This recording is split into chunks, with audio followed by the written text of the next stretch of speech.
You hate your boss, or at least he's not your favorite person. You want to defeat him so badly. Let me help you with 2,500-year-old of Chinese wisdom, the art of war. Stay at the end. It will surprise you. Alex, 34, marketing manager. His boss, Richard, has all the power. Every idea Alex has, Richard takes credit. Every mistake Richard makes, Alex gets blamed. Every meeting, Richard talks over him, dismisses him, makes him look incompetent in front of the team. Last week, Alex spent 40 hours on a campaign proposal. Brilliant work. Presented it to Richard privately. Richard barely looked up. This won't work. Dismissed. No explanation. No discussion. Next day, team meeting. Richard presents the exact same proposal. Word for word. Takes full credit. Everyone congratulates Richard. Tells him he's visionary. After the meeting, Richard pulls Alex aside. Good job supporting my vision, Alex. That's what team players do. Keep it up and maybe you'll get promoted someday. Translation: I control your career, your raises, your future. Stay in your lane. Alex goes home. Searches how to deal with a toxic boss. The answers: document everything, go to HR, find a new job. But he can't quit. He has bills, a mortgage, a family. Richard writes his performance reviews, controls his salary, can fire him.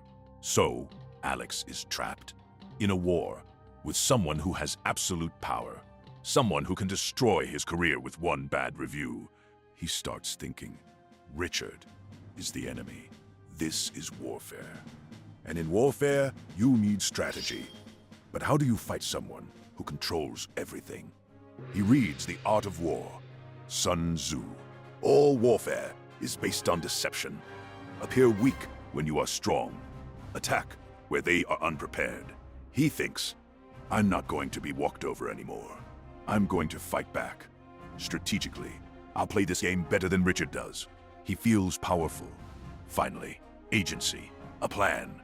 He's going to use 2,500 years of tactical genius to defeat his boss. But here's what Alex doesn't know yet. The art of war isn't about fighting, and the real enemy isn't Richard at all. The art of war says, the supreme art of war is to subdue the enemy without fighting. But how do you fight someone who controls your livelihood? All warfare is based on deception. When strong, appear weak. Don't let Richard know you're building power. He has authority. You have to be smarter. Document quietly. Build alliances. Stay invisible. Know your enemy and know yourself, and you need not fear 100 battles. Study Richard. What does he care about? Looking good to his boss. What's he afraid of? Being exposed as incompetent. Use that. Attack where they are unprepared. Richard expects subordination. Fear. So don't fight openly. That's career suicide. Make moves he doesn't see coming. Alex starts executing. Week 1. Presents ideas directly to the team before Richard can intercept. Richard can't take credit publicly without looking bad. Small win. Week 2. Richard promises impossible deadlines to his boss. Alex doesn't cover for him. Lets it blow up quietly. Positions himself as the solution. Richard looks incompetent. Alex looks reliable. Week 3. Builds relationships with Richard's boss. Casual conversations. Demonstrates competence. Plants seeds of doubt about Richard's leadership. Week 4. Documents everything Richard does. Emails, timestamps, credit theft. Creates a paper trail. Not to use now, to have if needed. Alex is winning. The team respects him. Richard's boss notices him. Richard senses the threat. Gets more aggressive. But Alex stays 3 steps ahead. Alex feels vindicated. Strategic, powerful, like a chess master. But he also feels exhausted. Paranoid, constantly vigilant. Every meeting is psychological warfare. Every email is a potential trap. Every conversation monitored for weakness. He's winning battles. But the war is consuming him, and he realizes, even if he defeats Richard, gets him fired, takes his position, then what? He becomes the boss, and someone else will be strategizing against him. The game never ends. Month 3, Richard fired. Alex promoted. Corner office, power, victory. 3 days later, hates it. New boss, same games. Team afraid of him. Wife, you've changed. he became Richard, sitting in Richard's old office, exhausted. Sees enemies everywhere, won the war, lost himself. There has to be another way. And that's when he finds it. Alex rereads The Art of War, sees what he missed, subdue the enemy without fighting. Not better tactics, don't fight at all. The greatest victory requires no battle. It's not about warfare, it's about transcending warfare. Daoist philosophy, Wu Wei. The enemy isn't Richard, it's the warfare mindset. What if defeating your boss means not needing to defeat anyone? Richard isn't the enemy. He's insecure, protecting himself through control. The real battle? Alex versus his reaction. Fighting made him win the position, lose himself. More powerful, more miserable. Wu Wei offers different. Not how do I defeat my boss, but how do I not need to? This is the real art of war. The art of war is Daoist. Most miss this. The most skilled warrior never goes to war. Highest skill. Know when not to fight. Almost never. Yielding stronger than forcing. Water. Stronger than stone. Adaptability beats hardness. Strike what is weak. Your ego. Your need to win. Your warfare mindset. Strike that. Not your boss. Wu Wei in power imbalance. Not controlling. Not forcing. Responding skillfully. Bad boss. Can't change them. Choose your response.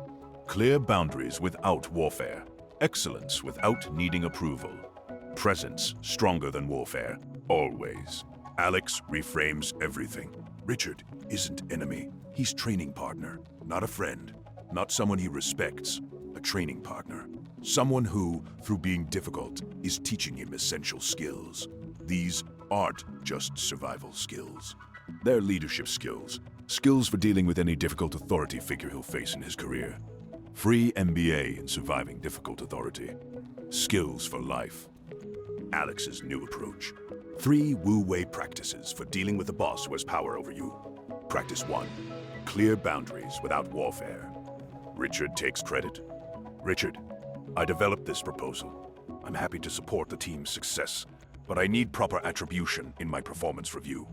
Direct, professional, no aggression, just truth, said calmly. Documented in email afterward. If Richard refuses, that's information, not a battle. Information about whether you need to escalate to HR, whether you need to start looking elsewhere, whether this environment is salvageable. The boundary isn't about controlling Richard. It's about maintaining your dignity and protecting your career. Even when the other person has positional power, you're not fighting to win. You're standing in truth. That's Wu Wei. Boundaries without warfare. Strength without subordination. Respect without fear. Practice 2. Make yourself undeniable. Build your escape velocity. Alex stops worrying about what Richard does. Focuses on becoming so valuable he has options. Excellent work. Visible results across the organization. Relationships with other departments. Not to defeat Richard. To create freedom. If this environment becomes toxic, he has proof of value. A portfolio. Recommendations from peers. Skills that translate anywhere. He's building what pilots call escape velocity. Enough momentum that Richard's gravity can't hold him. He's not trapped. Not because he won the war. Because he made himself free. The art of war. Victorious warriors win first, and then go to battle. Alex wins by building undeniable value. Then, whether Richard changes or not, becomes irrelevant. Alex has options. Power. Freedom. Not through defeating his boss. Through becoming excellent. Through making Richard's opinion of him optional. That's Wu Wei. That's real power.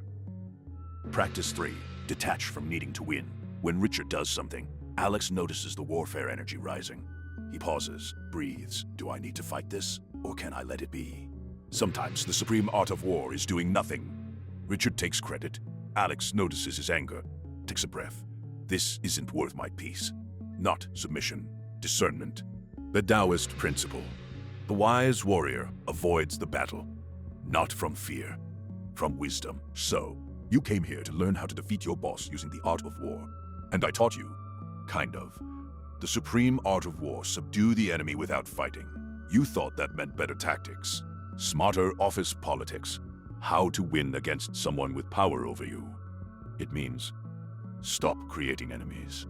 Stop letting someone else's power control your peace. Your boss isn't your enemy. They're your training partner, teaching you how to maintain dignity under pressure, how to build value under difficult conditions, how to create freedom when someone has positional power over you. The real enemy? The warfare mindset, the belief that you need to defeat people who have power, the belief that their opinion defines your worth. That mindset exhausts you, hardens you, traps you, turns you into what you're fighting. Wu Wei offers different. Engage without warfare. Stand in truth without fear. Set boundaries without needing to win. Build excellence that creates options. Be so good they can't ignore you. So clear you don't need their approval. So valuable you have choices. So peaceful you don't need to defeat anyone. The art of war is Daoist philosophy. It's not about becoming a better warrior. It's about transcending the need for warfare. The greatest victory is that which requires no battle. Your boss will still be difficult.